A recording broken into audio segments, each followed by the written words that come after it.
నమస్కారం, welcome to 1TV news. ముందుగా headline చూద్దాం.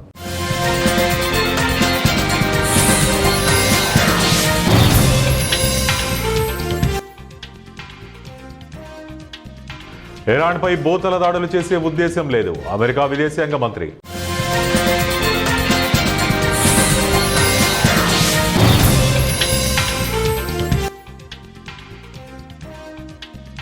సౌదీలో భారీ పేలుళ్లు, ఇరాన్ దాడిలో అమెరికా యుద్ధ విమానాలు ధ్వంసం.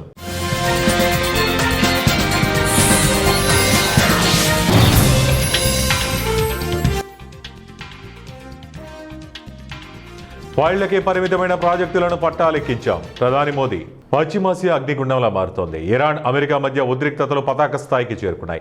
తాజాగా సౌదీ అరేబియాలోని అమెరికా సైనిక స్థావరంపై ఇరాన్ క్షిపణులు, డ్రోన్లతో విరుచుకుపడింది. ఈ దాడిలో అమెరికాకు చెందిన భారీ యుద్ధ విమానాలు ధ్వంసం కావడమే కాకుండా పలువురు సైనికులు తీవ్రంగా గాయపడ్డారు. ఈ ఘటనతో ప్రపంచవ్యాప్తంగా యుద్ధ భయాలు ముసురుకుంటున్నాయి. పశ్చిమాసియాలో గత కొన్ని రోజులుగా పరిస్థితులు గందరగోళంగా ఉన్నాయి. ఈ క్రమంలోని శుక్రవారం రోజున ఇరాన్ తన క్షిపణులు మరియు మానవరహిత డ్రోన్లతో సౌదీ అరేబియాలోని ప్రిన్స్ సుల్తాన్ ఎయిర్ బేస్ పై మెరుపు దాడి చేసింది. ఈ దాడిలో కనీసం 10 మంది అమెరికా సైనికులు గాయపడ్డారు. వీరిలో 2 పరిస్థితి విషమంగా ఉన్నట్లు సమాచారం. అమెరికాకు చెందిన అత్యంత కీలకమైన ఇంధనం నింపే విమానాలు ఈ దాడిలో భారీగా దెబ్బతిన్నాయి. దీనికి సంబంధించి శాటిలైట్ ఫోటోలు ఇప్పుడు అంతర్జాలంలో వైరల్ అవుతున్నాయి. ఇరాన్ పై అనుకున్న సమయం కంటే ముందే దాడులు ముగిస్తామని అమెరికా విదేశాంగ మంత్రి మార్కో రూబియో అన్నారు. మరికొన్ని వారాల్లో ఇరాన్ యుద్ధం ముగుస్తుందని తెలిపారు. ఇరాన్ పై భూతల దాడులు చేయాల్సిన అవసరం లేకుండానే తమ లక్ష్యాలను సాధిస్తామన్నారు. తమ దాడులు మరో 2-3 వారాల్లో పూర్తవుతాయని, అప్పటికీ టెహ్రాన్ పూర్తిగా బలహీనపడుతుందని పేర్కొన్నారు. ఫ్రాన్స్ లో G7 ప్రతినిధులతో సమావేశమైన అనంతరం జరిగిన విలేకరుల సమావేశంలో రూబియో మాట్లాడారు. హెర్ముజ్ లో జరిగే చమురు రవాణాపై ఇరాన్ సుంకాలు విధించకుండా నిరోధించడమే మా తక్షణ కర్తవ్యం. ఆ సుంకాల వల్ల అనేక దేశాలు ఇబ్బందులు ఎదుర్కొంటున్నాయి. యుద్ధం ముగింపుపై చర్చల కోసం ఇరాన్ పాలకవర్గం మాకు సందేశాలు పంపింది. అయితే మేము ప్రతిపాదించిన శాంతి ప్రణాళికపై మాత్రం ఇప్పటి వరకు స్పందించలేదని రూబియో తెలిపారు. నోయిడా అంతర్జాతీయ విమానాశ్రయ నిర్మాణంలో గత ప్రభుత్వం నిర్లక్ష్యంపై ప్రధానమంత్రి నరేంద్ర మోడీ తీవ్రస్థాయిలో విరుచుకుపడ్డారు. 2004 నుంచి 2014 మధ్యకాలంలో ఈ ప్రతిష్టాత్మక ప్రాజెక్టు కేవలం ఫైళ్లకే పరిమితమైంది. అభివృద్ధి పట్ల కాంగ్రెస్, సమాజ్వాదీ పార్టీలకు ఉన్న చిత్తశుద్ధి లేమికి ఇది నిదర్శనమని ఆయన ఆరోపించారు. ఒకప్పుడు కేవలం కాగితాల మీద మాత్రమే ఉన్న జేవార్ ఎయిర్పోర్టు ప్రాజెక్ట్ నేడు క్షేత్రస్థాయిలో వాస్తవ రూపం దాల్చుతోందని ప్రధాని అన్నారు. 2004లో ప్రతిపాదించినప్పటికీ 10 ఏళ్ల పాటు కేంద్రంలో ఉన్న యూపీఏ ప్రభుత్వం, రాష్ట్రంలో ఉన్న ఎస్పీ ప్రభుత్వం దీనిని ముందుకు తీసుకెళ్లడంలో విఫలమయ్యారని ఆయన విమర్శించారు. స్వార్థ రాజకీయ ప్రయోజనాల కోసం ఉత్తరప్రదేశ్ పశ్చిమ ప్రాంత అభివృద్ధిని గత పాలకులు అడ్డుకున్నారని ఆరోపించారు. కడప జిల్లా బద్వేలు పట్టణంలోని ఎస్కేడి నగర్ త్యాగరాజ కాలనీలో ఉన్నటువంటి శ్రీ శ్రీ శ్రీ కాశీ విఘ్నేశ్వర స్వామి పడిక శివాలయంలో తృతీయ వార్షిక మహోత్సవ వేడుకలలో భాగంగా ఆలయ చైర్మన్ రామణబోయిన మురళి, ఆలయ గౌరవాధ్యక్షులు వంకెళ పెద్దపోలరెడ్డి, వైస్ చైర్మన్ పోకల రమణారెడ్డి మరియు కమిటీ సభ్యుల ఆధ్వర్యంలో మొదటి రోజు వేద పండితుల బ్రహ్మశ్రీ ఎం సత్యనారాయణ శర్మ ఆధ్వర్యంలో కడప జిల్లాలో ఎన్నడూ లేని విధంగా 27 అంగుళాల కాశీ విఘ్నేశ్వర స్వామి ఆలయం నిర్మించి 3 సంవత్సరాలు పూర్తి చేసుకోవడం చాలా సంతోషంగా ఉందన్నారు. ఈ సందర్భంగా మొదటి రోజు స్వామివారికి మహాన్యాస పూర్వక శతరుద్రాభిషేకం, 108 రుద్రాలతో మహారుద్రాభిషేకం మరియు గణపతి రుద్ర సుదర్శన చండీ హోమ కార్యక్రమాన్ని ఘనంగా నిర్వహించారు. స్వామివారిని దర్శించుకున్న భక్తులు తీర్థ ప్రసాదాలను స్వీకరించారు. అన్నపూర్ణ సమేత విశ్వనాథ స్వామి మనం కాశీకి వెళ్ళలేం, కళ్యాణం చూడలేం. నిజంగా వేల మంది జనం, లక్షల మంది జనం ఉంటారు అక్కడ. స్వామిని దర్శించడానికి కూడా అవకాశం ఉండదు. కానీ ఇక్కడ మనం కాశీలో తెచ్చుకున్నాం స్వామిని. ఇక్కడ చేస్తే కాశీలో చేసిన పుణ్యం వస్తుంది, కాశీలో చేసిన భాగ్యమే వస్తుంది. కాబట్టి విశేషంగా శాంతి కళ్యాణ కార్యక్రమం, అలాగే స్వామివారికి విద్యాల తలంబ్రాలు, భక్తులందరికీ వితరణ, అలాగే విశేషంగా అన్నప్రసాద కార్యక్రమం, అలాగే విశేషమైనటువంటి గ్రామోత్సవం శివాలయం నుండి విద్యానగర్ వరకు, విద్యానగర్ నుండి 4 రోడ్ సెంటర్ వరకు మహావైభవంగా కాశీ విశాలాక్షి అన్నపూర్ణ సమేత విశ్వనాథ స్వామి వారి గ్రామోత్సవ కార్యక్రమం, ఉత్సవం వెంబడి కోలాటము ఇవన్నీ కూడా జరుగుతూ ఉన్నాయి.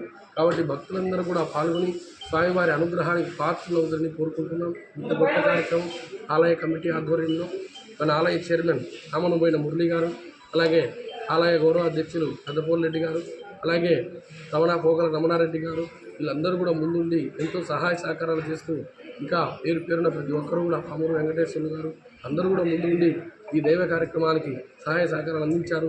వారందరికీ కూడా స్వామి విశ్వనాథ స్వామి సర్వదా కాపాడాలని కోరుకుంటున్నాం. అలాగే స్ఫటికలింగం మన రాష్ట్రంలో ఎక్కడా లేదు, అంటే ఇంత పెద్ద లింగం ఎక్కడా లేదు. 27 అంగుళాల స్ఫటికలింగం విశేషంగా పూజలు జరుగుతున్నాయి. ప్రతి సోమవారం కూడా అన్నదానం జరుగుతుంది.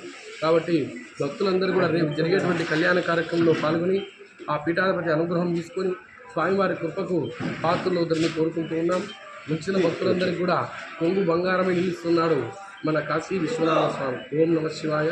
కాశీ లక్ష్మీ స్వామి మేము గత 3 సంవత్సరాల కిందట మన రామలపోయిన బ్రహ్మపతి పుల్లయ్య గారి వాళ్ళ ఆధ్వర్యంలో వాళ్ళ కుమారుడు మురళీ గారు ఆర్థిక సహాయంతో మొదలుపెట్టడం జరిగింది. ఆ రోజు నుండి ఈ రోజు వరకు మన ప్రధాన అర్చకులు సత్యనారాయణ స్వామి ఆధ్వర్యంలో ప్రతి సోమవారము ఇక్కడ సోమవారము విశేషంగా పూజలు జరపడం, అదేవిధంగా భక్తులకి అన్నసంతర్పణ జరగడం చాలా గొప్పగా మాకు ఇక్కడ జరుగుతూ ఉంది. అదేవిధంగా ప్రతి ఒక్కరు కూడా చాలామంది మనకు గోకుల రమణారెడ్డి అయితే ఇంకా చాలామంది పేరున అందరూ కూడా ఈ గుడికి సహకరించినందరికీ ముఖ్యంగా ధన్యవాదాలు. కానీ మాకు వీటి ఎప్పుడు కూడా ఏ భక్తులైనా కానీ వచ్చి ఖచ్చితంగా వాళ్ళకి ఏదైనా కానీ కోరుకుంటే ఖచ్చితంగా నెరవేరడం జరుగుతూ ఉంది. దీనందరికీ మేము చాలా సంతోషపడాల్సిన విషయము. కాబట్టి ప్రతి ఒక్కరు కూడా ఈ 3వ తృతీయ వార్షికోత్సవం సందర్భంగా గొప్ప ఆధ్యాత్మిక కార్యక్రమాలు, హోమాలు, రేపు పొద్దున కళ్యాణము, శివపార్వతుల కళ్యాణం. పార్వతీపురం మన్యం జిల్లా గుమ్మలక్ష్మీపురం మండలం వత్తాడ గ్రామంలో శనివారం సుమారు 14 అడుగుల కింగ్ కోబ్రా హల్చల్ చేసింది. ఒక్కసారిగా అంత భారీ విషసర్పాన్ని చూడడంతో భయాందోళన చెందిన స్థానికులు దానిని హతమార్చారు. ఈ మధ్యకాలంలో కింగ్ కోబ్రాలు తరచుగా అటవీ ప్రాంతంలో కనిపిస్తున్నాయని, పోడి వ్యవసాయానికి వెళ్లాలంటే భయంగా ఉంటుందని స్థానికులు ఆవేదన వ్యక్తం చేస్తున్నారు.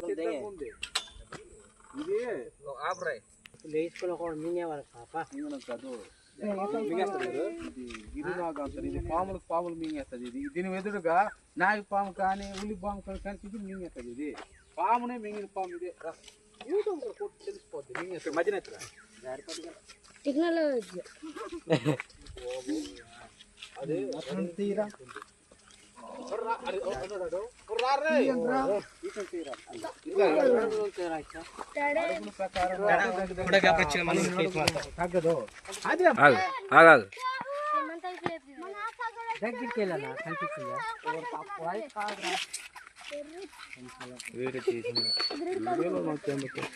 రిపోర్టర్కి ఇలాంటి సప్లై చేస్తాం పడేస్తాడు.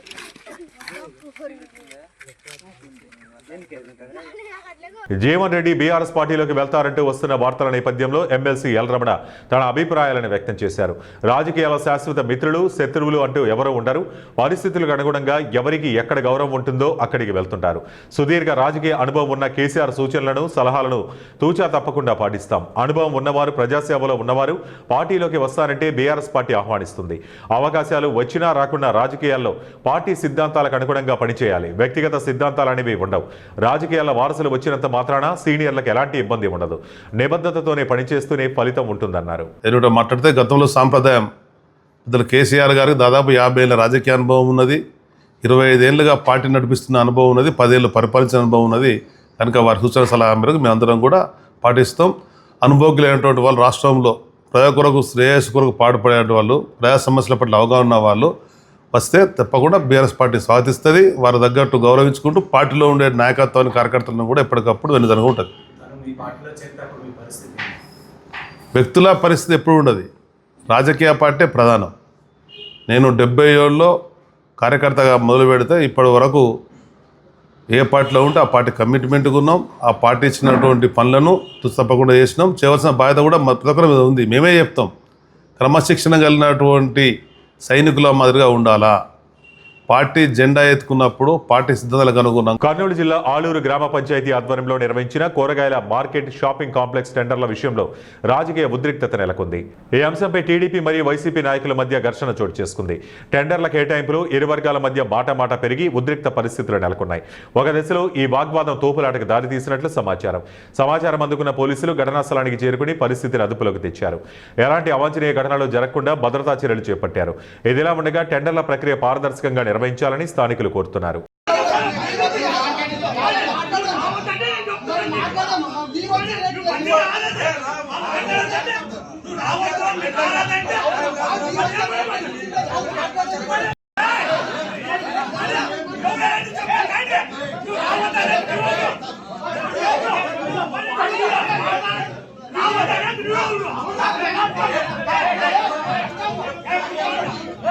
కర్నూలు జిల్లా ఆలూరులో ఏఐటీయూసీ 21వ జిల్లా మహాసభల సందర్భంగా నిర్వహించిన ఏఐటీయూసీ నాయకులు కార్మికులు భారీ ర్యాలీ నిర్వహించారు. బస్టాండ్ ఆవరణంలో జరిగిన బహిరంగ సభలో జాతీయ కార్యదర్శి రామకృష్ణ పాల్గొన్నారు. ఈ సందర్భంగా రామకృష్ణ మాట్లాడుతూ కార్మిక సంఘాన్ని విస్మరించిన కేంద్ర రాష్ట్ర ప్రభుత్వాలకు మనుగడ ఉండదన్నారు. స్వాతంత్ర భారతదేశాన్ని శాసించే హక్కు అమెరికా అధ్యక్షుడు ట్రంప్కు లేదన్నారు. అధికారంలోకి వస్తే కార్మిక ఉత్పాదక సాగు, తాగునీటి ప్రాజెక్టులను కృషి చేస్తామని చెప్పిన కూటమి ప్రభుత్వం విస్మరించిందన్నారు. ఆలూరు నియోజకవర్గంలో పెండింగ్ లో ఉన్న వేదవతి ప్రాజెక్టును పూర్తి చేయాలని డిమాండ్ చేశారు. డబ్బున్న కార్పొరేట్లు పెట్టుబడిదారి వర్గాల కూలీలు చేస్తున్న ప్రభుత్వానికి వాళ్ళ కాంగ్రెస్ ప్రపంచంలో ఎక్కడా లేనట్లుగా ఒకటే చేతులు ముగిస్తా. ఇవాళ భారతదేశంలో ఉన్న 1% జనాభా చేతుల్లో మొత్తం ఆస్తుల్లో 40% వాళ్ళ చేతుల్లో ఉన్నాయి. వాళ్ళు ఉండేది 100కి వదరు. వాని ఆస్తి ఏంటంటే 40 రూపాయలు వాళ్ళ దగ్గరే ఉంది. మన మిగతా 99 మందిలో మనలాంటి వాళ్ళ పేదవాళ్ళకి అందరూ కలిసి 50% మందికి 3% మాత్రమే మన చేతుల్లో. కాబట్టి వాళ్ళ ఆస్తులన్నీ కూడా వాళ్ళకు, అంతస్తులన్నీ వాళ్ళకి, విమానాలు వాళ్ళకి, అన్ని కూడా వాళ్ళకే దోచిపెడతా ఉన్నారు. కాబట్టి రాబోయే రోజుల్లో ఇవాళ సమాజంలో అత్యధిక వర్గాల కోసం, కార్మికుల కోసం, కర్షకుల కోసం, ఉద్యోగస్తుల కోసం పోరాడే జెండా ఏరే జెండా మాత్రమే. కాబట్టి వాళ్ళ ఏఐటీయూసీ 106 సంవత్సరాల చరిత్ర కలిగిన ఏఐటీయూసీ ఏలూరు నగర పరిధిలో సత్యనారాయణ థియేటర్ రోడ్లో ఉన్న రహదారి పనులను నగరపాలక సంస్థ కోఆప్షన్ సభ్యులు ఎస్ఎంఆర్ పెదబాబు పర్యవేక్షించారు. నగరంలో ట్రాఫిక్ నియంత్రణ చర్యల భాగంగా ఏలూరు శాసనసభ్యులు బడేటి చంటి, నగర మేయర్ షేక్ నూర్జహాన్ ఆదేశాలతో సత్యనారాయణ థియేటర్ రోడ్లో ఉన్న సెంటర్ డివైడర్ను తీసేసి లైటింగ్ పోల్స్ను మార్చేసి నూతనంగా రోడ్డును వేస్తున్నారు. రోడ్డు పనులు జరుగుతున్న తీరును ఎంఎస్ఆర్ పెదబాబు సందర్శించి రహదారి నిర్మాణ పనుల్లో నాణ్యతా లోపం లేకుండా చూడాలని ఆదేశించారు.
స్వచ్ఛతే ఆరోగ్యానికి మూలమని, పరిసరాల పరిశుభ్రత నిరంతర ప్రక్రియగా కొనసాగాలని ఏలూరు ఎమ్మెల్యే బడేటి చంటి అన్నారు. 21వ డివిజన్ శాంతినగర్లోని వినాయకుని ఆలయం వద్ద నిర్వహించిన స్వర్ణాంధ్ర స్వచ్ఛాంధ్ర కార్యక్రమంలో ఆయన ముఖ్య అతిథిగా పాల్గొన్నారు.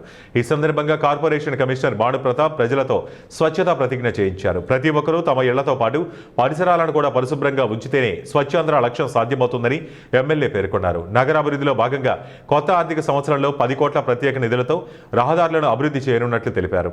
15వ ఆర్థిక సంఘం నిధులతో 21వ డివిజన్లో కొత్త రోడ్డు నిర్మాణం చేపడుతున్నట్లు ప్రకటించారు. అలాగే డ్రైనేజీ అభివృద్ధి పనులు కేంద్ర నిధులతో త్వరలో ప్రారంభిస్తామని చెప్పారు. ఈ కార్యక్రమంలో పారిశుద్ధ్య కార్మికులను సత్కరించడంతో పాటు మొక్కలు నాటారు. స్థానిక ప్రజాప్రతినిధులు, అధికారులు, పార్టీ నాయకులు పాల్గొన్నారు.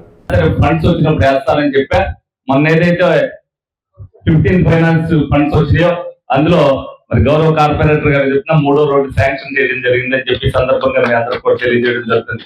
ఎందుకంటే మీ అందరికీ అనుసంధానమైన రోడ్డు పెద్దది మొత్తం వేసాం. ఒక్కొక్క రోడ్డు ఒక్కొక్కసారి వేయటం అనేది జరుగుతుంది. ఎందుకంటే లోగడ 5 సంవత్సరాల్లో ఎన్ని ఇబ్బందులు పడ్డారు మనం అందరం కూడా చూసాం.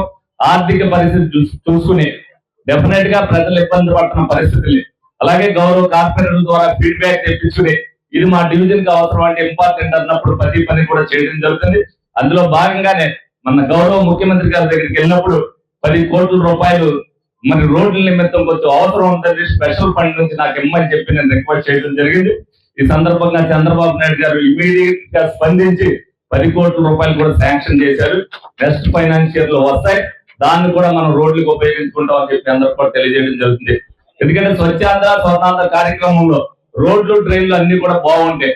మనకు కూడా అదంతా కూడా మీరు కూడా వీటిల్లో మనం అంత బాగా వేసినప్పుడు దీన్ని పాడు చేయకూడదు అనేది మీ అందరూ కూడా కలుగుతుంది. కాబట్టి ప్రతి దాన్ని కూడా సీసీ రోడ్లు వేయడానికి 99% దానికే ప్రయత్నం చేస్తాం. నిజంగా బీటీ రోడ్లు వేయాలనుకుంటే ఇవాళ వేసిన రోడ్ల కంటే డబుల్ రోడ్లు అవుతాయి. కానీ బీటీ రోడ్లు వేయడం వల్ల 2 సంవత్సరాలుగా రోడ్లు పోతున్నాయి, మళ్ళీ మీ దగ్గర రావాల్సిన పరిస్థితి ఉంది. 20 ఏళ్ళు 25 ఏళ్ళు ఉండాలంటే సీసీ రోడ్లు వేయవలసిన పరిస్థితి ఉంది. అలాగే సెంట్రల్ గవర్నమెంట్ నుంచి డ్రైన్లకు సంబంధించి కూడా డిపిఆర్ తయారవుతుంది. ఒక 6 నెలల లోపు అది కూడా వస్తుంది. డిసెంబర్ లోపు అవి కూడా పళ్ళు మడతలు పెడతాం. ఏ ట్రైన్ కూడా ఏదైతే ఏలూరు నగరంలోని సిఆర్ రెడ్డి ఫార్మసీ కళాశాలలో మృతి చెందిన సువర్షిణి మరణం వెనుక దాగి ఉన్న నిజాలను పోలీసులు తెలుసుకోవాలని ఫార్మసీ విద్యార్థి తండ్రి ప్రసాద్ విలేకరుల సమావేశంలో ఆవేదన వ్యక్తం చేశారు. నగరంలోని 3వ పట్టణ పోలీస్ స్టేషన్ వద్ద విలేకరులతో ప్రసాద్ మాట్లాడుతూ తన కూతురు మృతి సంఘటనపై ఎన్నో అనుమానాలు ఉన్నాయన్నారు. కుమార్తె కాల్ డేటాలో ఉన్నదాని ప్రకారం ఆ రోజు కాలేజీ ఫస్ట్ అనంతరం జరిగిన పరిణామాలపై 3 విద్యార్థుల పాత్ర ఉందని ఆరోపణలు వచ్చాయని, అంతేకాకుండా కళాశాల యాజమాన్యం కూడా తన కుమార్తె మృతి పట్ల సరిగ్గా స్పందించడం లేదన్నారు. తన కుమార్తె ఆత్మహత్య చేసుకుందా లేకపోతే ఎవరైనా చంపారా అనే విషయంపై ఎన్నో అనుమానాలు ఉన్నాయని బాధన వ్యక్తం చేశారు. ఏదేమైనప్పటికీ తన కుమార్తెకు జరిగిన విషయంపై తనకు న్యాయం జరిగేలా పోలీసులు పూర్తి స్థాయిలో దర్యాప్తు జరిపి దోషులను కఠినంగా శిక్షించాలని మృతురాలి తండ్రి ప్రసాద్ విజ్ఞప్తి చేశారు. ఎందుకు ఇచ్చేస్తున్నారు మీరు అన్న విధంగా ఆ అమ్మాయి మాట్లాడి, నువ్వు ఏదో విధంగా ఆ కేసును ఉపసంహరణ చేసుకో, అతను నా మీద కూడా రాటాలు ముద్దు పేరు పండు అంట, ఆ పండు నా మీద అరుస్తున్నాడు, నన్ను ఇచ్చేస్తున్నాడు, ఇది నుంచి మాట్లాడమని ఆ విషయంగా దాన్ని మాట్లాడదామని చేశాను. నువ్వు ఆ ఎస్ఐ ఆటల దాకా కాకుండా కాలేజీలో మనం సరి చేసుకుందాం, లేకపోతే మేనేజ్మెంట్ దగ్గర మాట్లాడదాం అన్నట్టుగా మాట్లాడి బెదిరించి అతన్ని ఆ అమ్మాయి మాటలు విని అమ్మాయి అడిగింది, సరే అక్క ఒక సైడే మాట్లాడుతున్నావు కదా, నువ్వు పండు సైడే రాటాల సైడే మాట్లాడుతున్నావు కదా, ఇద్దరు సైడ్ వినాలి కదా అక్క. నా కూతురు అడిగింది.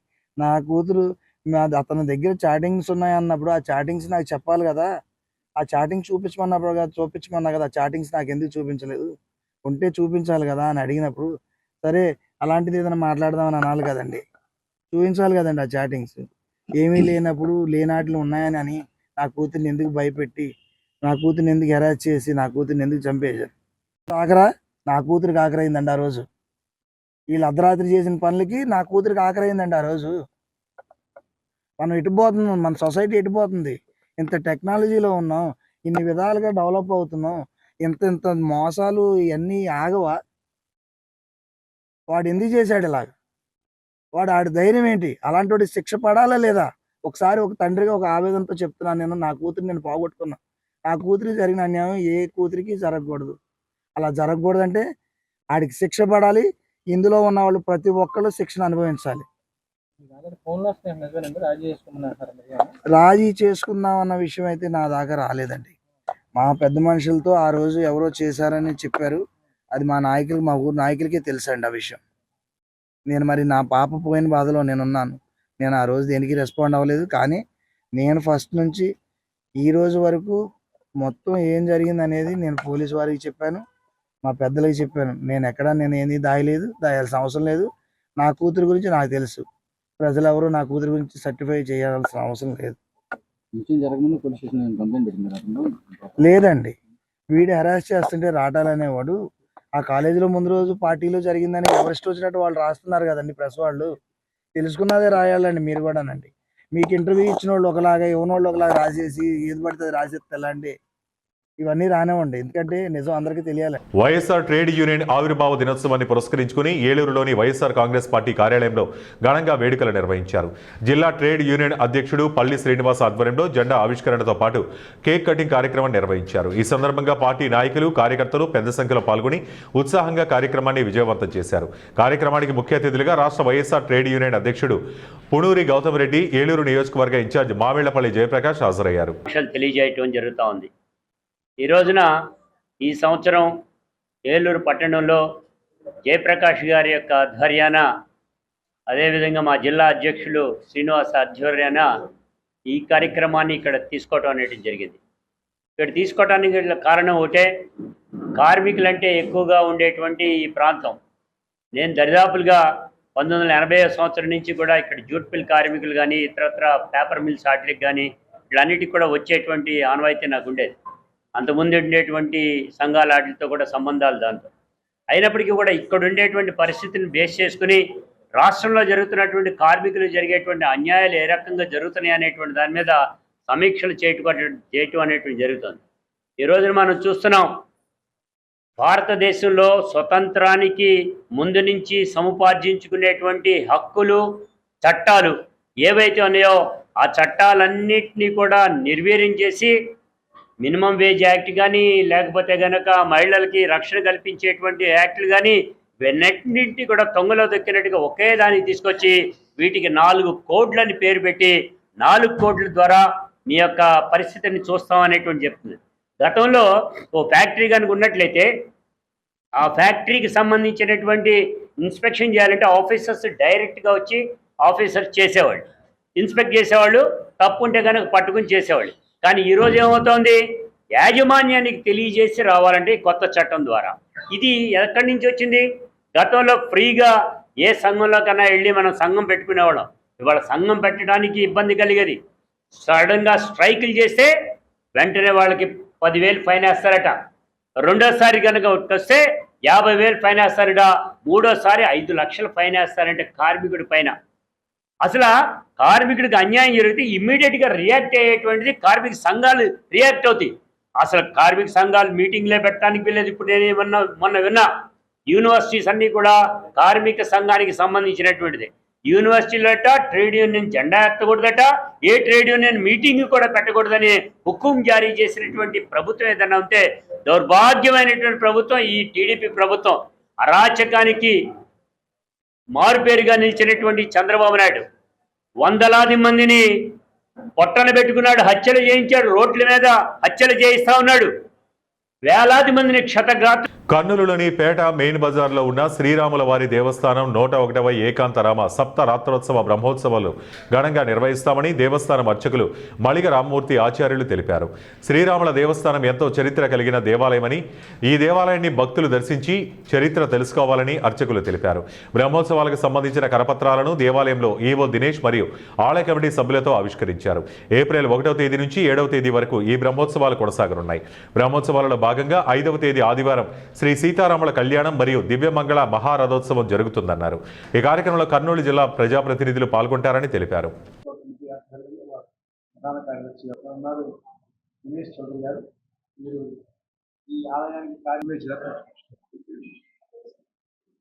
రామాలయ 100 సంవత్సరాలు బ్రహ్మోత్సవము పోయిన సంవత్సరము చాలా విజయవంతంగా భక్తుల సహకారంతో జరిగింది.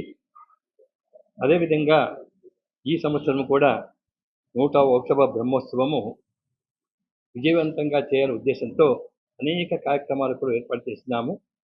దాని శ్రీ బజార్ రామాలయం అని చెప్పి దేవాలయం అందరికీ తెలిసిన పేరు. ఈ సంవత్సరం 101 శతాబ్ది బ్రహ్మోత్సవాలు జరుగుతున్నాయి. దాంట్లో భాగంగా 1వ తారీఖు నుంచి మొదలుకొని హనుమతోత్సవంతో మొదలుకొని 7వ తారీఖు వరకు బ్రహ్మోత్సవ కార్యక్రమాలు జరుగుతాయి. 7 రోజులు వివిధ వాహన సేవలు, ప్రతిరోజు ఉదయం సాయంత్రం హోమ కార్యక్రమాలు, 7 రోజులు వివిధ వాహన సేవలు అన్నీ జరుగుతాయి. హనుమతోత్సవంతో మొదలుకొని ఈ 7 రోజుల్లో ముఖ్యంగా 5వ తారీఖు స్వామివారి కళ్యాణ మహోత్సవం ఉదయం 10:30కు మొదలై 1 గంట వరకు జరుగుతుంది. అంగరంగ వైభవంగా మధ్యరాత్రి ప్రకారం జరుగుతుంది. అలాగే అదే రోజు సాయంత్రం 5:30 గడియార్ హాస్పిటల్ నుంచి రథోత్సవం ప్రారంభమై దేవాలయం ముందుగా వంటూరు పోలీస్ స్టేషన్ మరియు మేడమారి చిత్రం వరకు జరిగి అక్కడి నుంచి మరి తిరుగు వెనక్కి గడియార్ హాస్పిటల్ వరకు వెళ్తుంది రథోత్సవం. ఈ రథోత్సవం కార్యక్రమానికి భక్తులందరూ కూడా అధిక సంఖ్యలో వేలలో లాస్ట్ టైం పాల్గొని విజయవంతం చేశారు. ఈ సంవత్సరం కూడా భక్తులందరూ పాల్గొని విజయవంతం చేయడానికి పాత్రికేయులందరూ కూడా వాళ్ళకందరికీ పబ్లిసిటీ కానీ ఇంకోటి కానీ సహకరించాలని. వార్తలు ముగించే ముందు ముఖ్యాంశాలు మరోసారి.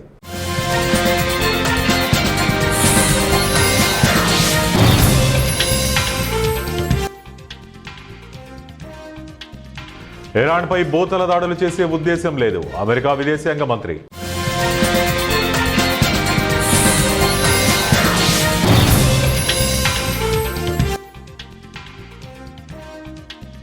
సౌదీలో భారీ పేలుళ్లు, ఇరాన్ దాడిలో అమెరికా యుద్ధ విమానాలు ధ్వంసం.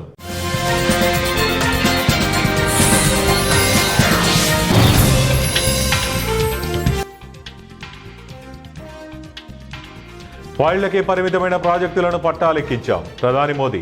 ఇవి ఇప్పటివరకు ఉన్న బులెటిన్ అప్డేట్స్. మరిన్ని అప్డేట్స్ కోసం చూస్తూనే ఉండండి 1 టీవీ న్యూస్.